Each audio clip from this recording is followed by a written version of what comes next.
and Nandini Bose, New Diamond. The highest recognition, highest reward for man's dedication to excellence is not what one gets from it, but what he or she become through it. Bill Britt, we are proud of your accomplishment. We love you. Bill and Peggy Britt, Free Enterprise Day 2009-2010.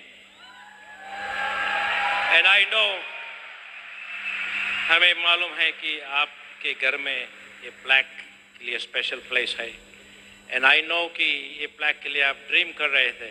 आज ये dream आपका सपना पूरा हुआ है. So here you go.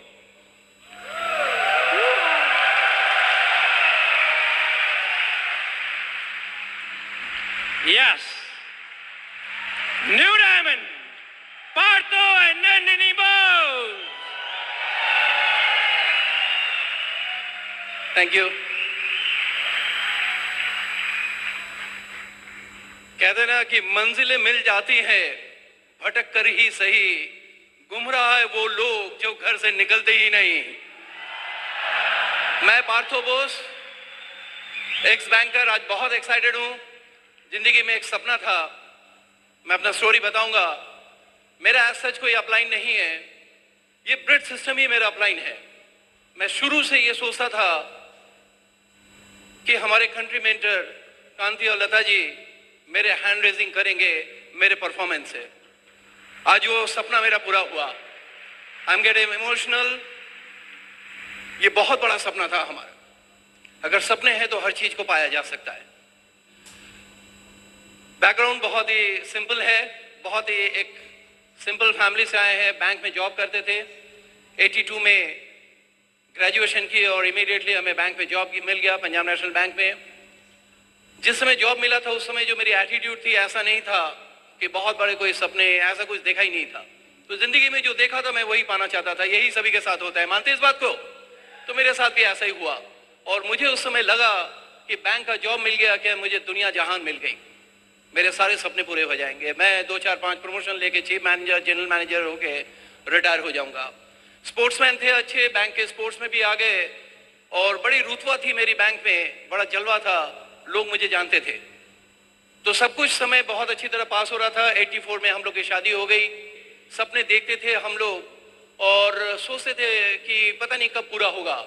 एक बहुत पहले एक हिंदी सीरियल आती थी, आपने देखा होगा, मुंगेरी लाल की हसीन सपने. तो कुछ ऐसा ही हालत हम लोग की भी थे. हम लोग सपने देखते थे और सोचते थे कभी पूरा होगा, लेकिन वो काम करके पूरा करना होगा ये मालूम नहीं था. और कहते ना कि जिंदगी में जब तक कोई एडवर्स इफेक्ट ना हो, कोई बुरा आपके साथ ना हो, तो वो टर्निंग पॉइंट बनते नहीं है. और यही मेरे साथ हुआ. 94 में मेरे घर में एक हादसा हुआ. हादसा ये हुआ कि 6 महीने के अंदर 4 मेजर ऑपरेशन हुए. 2 ऑपरेशन माँ के हुए, हमारी दूसरी बेटी पैदा हुई सिजेरियन, और फादर का पैर टूट गया था, उनका ऑपरेशन हुआ. तो मेरे काफी पैसे खर्च हो गए. डिपेंडेंट के लिए इतना बैंक से रिएम्बर्समेंट मिलता नहीं है, तो बहुत सारा पैसा मुझे उसमें लगा. लोगों से लोन लेना पड़ा. मेरा एक मोटरसाइकिल था, मुझे उसे बेचना पड़ा. और कुल मिला के मैं बैंकरप्ट तो हो गया, लेकिन अपने फैमिली को सेव कर लिया. उस समय भी मुझे ऐसा लगता था कि मैं बैंक के जॉब में हूं, धीरे धीरे सब कुछ सेव कर लूंगा. उसी समय एक बहुत जबरदस्त टर्निंग पॉइंट मेरे लाइफ में आया. और वो बात मुझे उस समय तो नहीं समझ में आई, लेकिन बाद में समझ में आया कि वही मेरा टर्निंग पॉइंट है लाइफ का. मैं एक दिन घर से निकला, ऑटो पकड़ के मैं बैंक जाता था. मेरा एक एक्सीडेंट होते होते बचा. एक गाड़ी हुई तो नहीं, वो बिल्कुल छूती हुई निकल गई और मैं बिल्कुल रोड के किनारे आ गया. डर सा गया, एक धक सा मेरे मन में किया. और उस समय केवल एक ही सवाल मेरे दिमाग में आया. शायद भगवान ने ये सवाल जानबूझ के मेरे दिमाग में डाला था कि इस समय अगर तुम्हें कुछ हो जाता, इस समय अगर मुझे कुछ हो जाता, तो मेरे फैमिली, मेरे माँ बाप, मेरी बीवी बच्चे, इनका क्या होता? ये तो बिल्कुल सड़क पे आ जाते. तो मैं काफी डर सा गया इस बात से. लोग कहते थे कि तुम बैंक के जॉब में हो, सिक्योर हो, लेकिन मुझे लगने लगा कि मेरा बैंक का जॉब तो सिक्योर है, मैं कहां से सिक्योर हूं. तो मुझे लगने लगा कि कुछ करना पड़ेगा. इसका मतलब कोई भी इंसान अगर वो सिंगल हैंडेडली, सिंगल डायरेक्शन से पैसा कमा रहा तो वो सिक्योर नहीं है, चाहे वो IAS हो, PCS हो, सर्जन हो, कोई भी हो.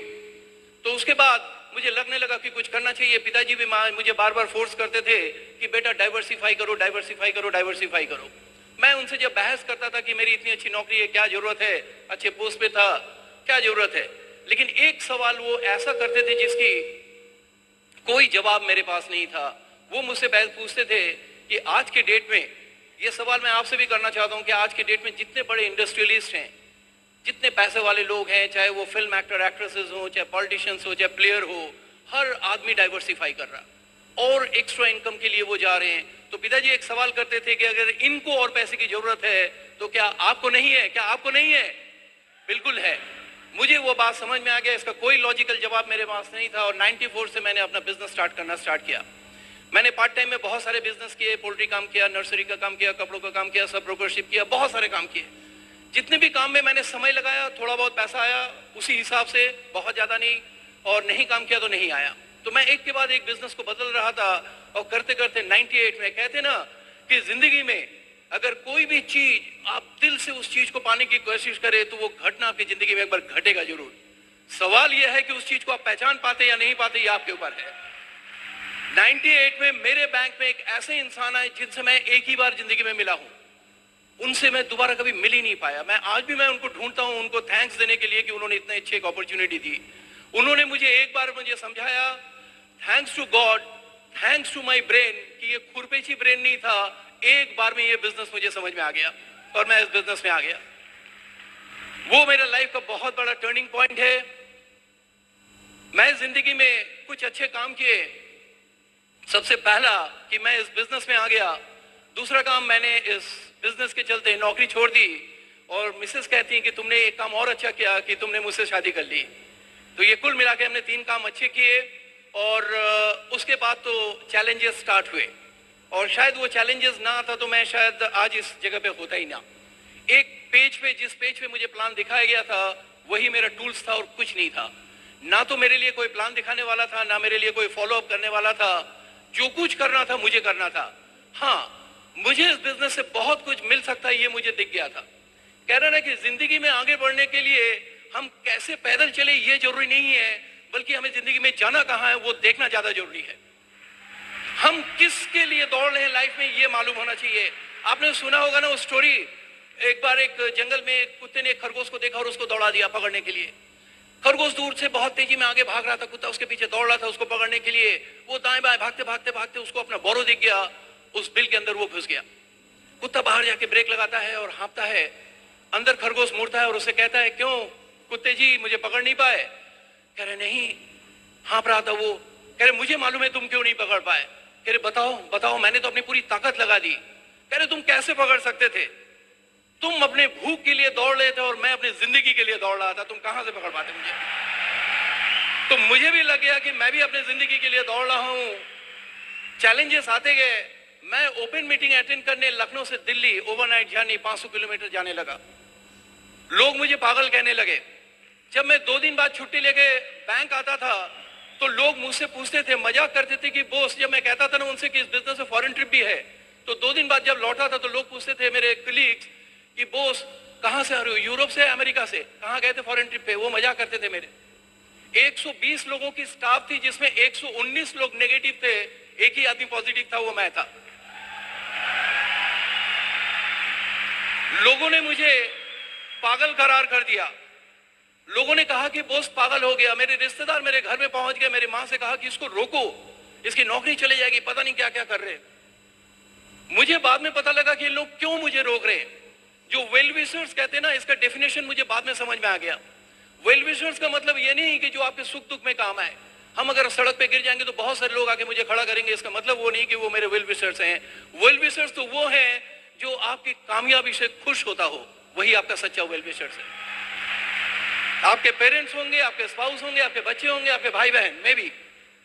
तो मुझे बात समझ में आ गई और मुझे एकदम मोहर लगा दिया कि बॉस पागल हो गया है, स्पोर्ट्स छोड़ के पता नहीं क्या कर रहा। मैं भी सोचने लगा कि इतनी बड़ी लखनऊ शहर जहां 40 लाख लोग रहते हैं, केवल मैं अकेला पागल? ऐसा नहीं हो सकता। मेरे जैसे कुछ पागल और होंगे और उसे ढूंढना है। अगर जिस दिन मैंने उनको ढूंढ लिया मैं कामयाब हो जाऊंगा।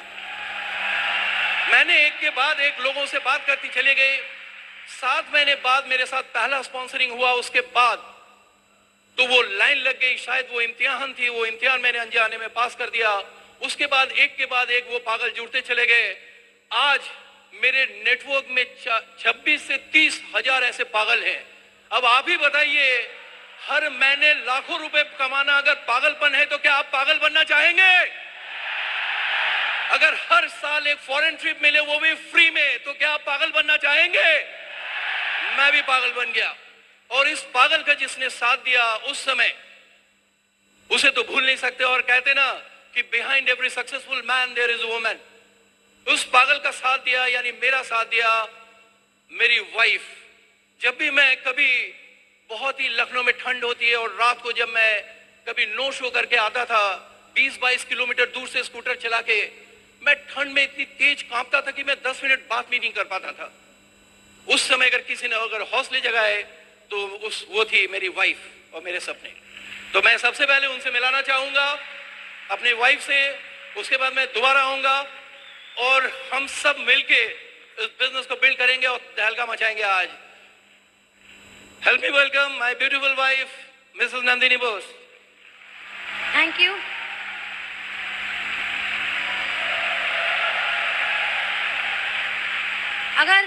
अगर इस बिजनेस को बिल्ड करना है, जैसे मिस्टर बोस का पागल बनना जरूरी है, और पागल और पगली जब मिलते हैं तो कहर बरपा होता है। ये बिजनेस को मैं अपने सबसे पहले अपने ईश्वर को थैंक्स करूंगी, उनका नमन करूंगी, अपने पेरेंट्स, अपने गुरुजन जितने हैं उनको, उनकी आशीर्वाद से आज आपके सामने हैं। मेरा जो फैमिली बैकग्राउंड है बहुत मिडिल क्लास से मैं आई हूँ, और मेरे फादर फार्मास्यूटिकल कंपनी में थे और काफ़ी कर्मठ और ईमानदार इंसान थे, तो वो जज्बा हमारे अंदर था। मेरी माँ भी बहुत ज़्यादा सैक्रिफाइसिंग नेचर की थी, तो एक मिला जुला जैसा एक मिडिल क्लास फैमिली होता है, बिल्कुल वैसा ही फैमिली था। मैं अपने माँ बाप की 2 संतान हैं हम लोग। मेरे